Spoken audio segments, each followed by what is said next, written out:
Croire ce qu'on voit, ça va pas de soi. Et puis, il faut s'aérer. Prendre les chemins de traverse. Le journalisme buissonnier, ça existe ça? Allez, commençons par honorer les héros de la semaine, les héros et leur courage. Bon, c'est vrai que question courage, les Afghans, c'est pas trop mal. Ils ont voté, malgré les kamikazes, malgré les menaces de mort, les fatwas et autres joyeusetés, fallait le faire. Mais il faut pas non plus se laisser impressionner par le courage de ces peuplades lointaines.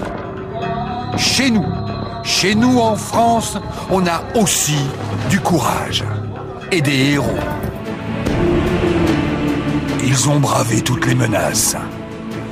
Malgré les rumeurs, les dangers, les femmes kamikazes et les colis piégés, ils ont répondu présent. Fallait y aller, mercredi, affronter le danger, oublier la prudence. Lui, il avait pourtant une tête à vous faire rester chez vous. Et la veille de la manif, qui cause? La France est aujourd'hui menacée. Monsieur Pechnard, directeur général de la police nationale, et qui a comme un air de famille avec Roger Giquel. La France a peur. Je crois qu'on peut le dire aussi nettement. Monsieur Pechnard, lui, ignore le conditionnel. Probablement, on peut s'y attendre du moins un attentat un peu plus classique avec une bombe. Et évidemment, pour faire le maximum de dégâts, ça sera vraisemblablement dans un endroit où il y a beaucoup de monde. C'est-à-dire les transports. Ça peut être les transports, ça peut être les grands magasins, ça peut être des rassemblements. Enfin, malheureusement, les cibles éventuelles ne manquent pas. Dans cette interview, il n'y a rien manqué. Même pas la question qui tue. Allez, vas-y Jean-Pierre. Est-ce qu'il y a un risque pour les manifestations de demain, par exemple, puisqu'il y a un rassemblement? Oui, non, je ne pense pas. Et le silence qui suit, qui vous refroidirait n'importe quel cadre de la CGT? Après ça, je me suis dit que Paris, le lendemain, un jour de manif, ça ressemblerait à ça. D'autant plus que la presse n'a pas fait dans la dentelle version psychose, menaces, radicaux, terrorisme, comme ça tout à coup. Il y avait de quoi faire flipper jusqu'aux journalistes de télé. La France pourrait-elle connaître elle aussi un 11 septembre? En tout cas, la menace n'a jamais été aussi grande d'après le patron de l'antiterrorisme. L'humour de répétition, il n'y a pas mieux. La menace terroriste est réelle. La menace est réelle. Un faisceau d'indices datant de ces derniers jours et de ces dernières heures encourage à une vigilance renforcée. Après un tel matraquage, des héros, je vous ai dit. Et c'est pas moi qui exagère. Au fait, l'annonce de la catastrophe inévitable, ça vous rappelle rien? Il y a un an à peine.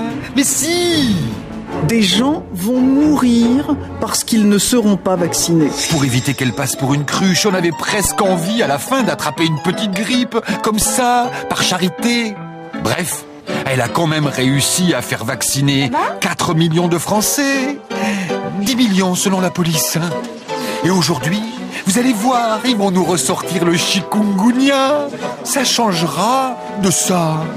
La menace est réelle.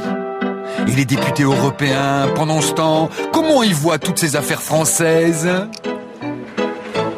KM hat die Zollverwaltung zusätzlich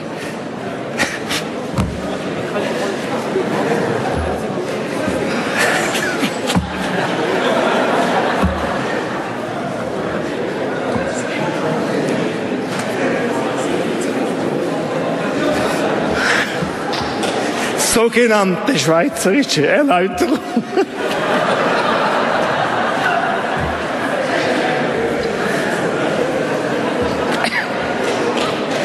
Zum Zolltarif. Zum Zolltarif publiziert. Danach werden gewisse Erzeugnisse noch im Kapitel 2 eingereiht, denen bei der Herstellung Würzstoffe zugesetzt worden sind, sofern dadurch der Charakter einer Ware dieses Kapitels nicht verändert wird.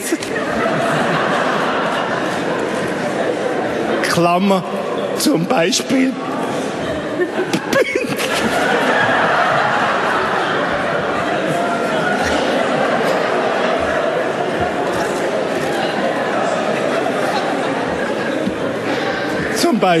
Bündnerfleisch.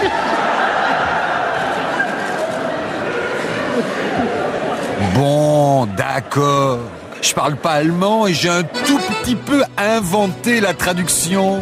Mais c'était juste pour vous faire rire. Je vous sens tendu ces derniers temps. Allez, il paraît que la musique adoucit les mœurs. Finissons en musique avec un anniversaire. Il aurait eu 100 ans cette année. Django, le meilleur guitariste du monde. Django le Rome, le roi du swing. Django n'avait que 3 doigts. Il en avait perdu 2 dans l'incendie de sa roulotte. Ah, j'adore les archives. 1946, avec le commentaire d'époque qui va avec. Sont le signe d'une évolution. Le peuple gitan reste ce qu'il était hier, le peuple des roulottes, le peuple de la route. Le commentaire est génial, mais les images ont un peu vieilli. Alors gardons le commentaire et changeons les images pour la couleur. Que sont les gitans? D'où viennent les gitans? On ne sait d'eux que leur roulotte, leur goût de la route, leur solitude. L'homme est chaudronnier, les femmes devineresses comme si par un étrange mystère, cette race détenait les secrets de la vie. C'est mieux, non? Mais le temps change. Les petits gitans vont à l'école, eux dont la tradition est d'être illettrés. Les gitans se décideraient-ils à rentrer dans le cercle des hommes? C'est ça! Bienvenue dans le cercle des hommes!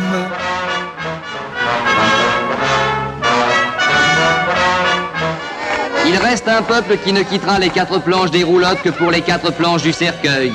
Un peuple qui sans terme, sans arrêt, sans but peut-être, continuera comme il le fait depuis la nuit des temps à suivre la route, cette route qui pour lui n'a pas de fin.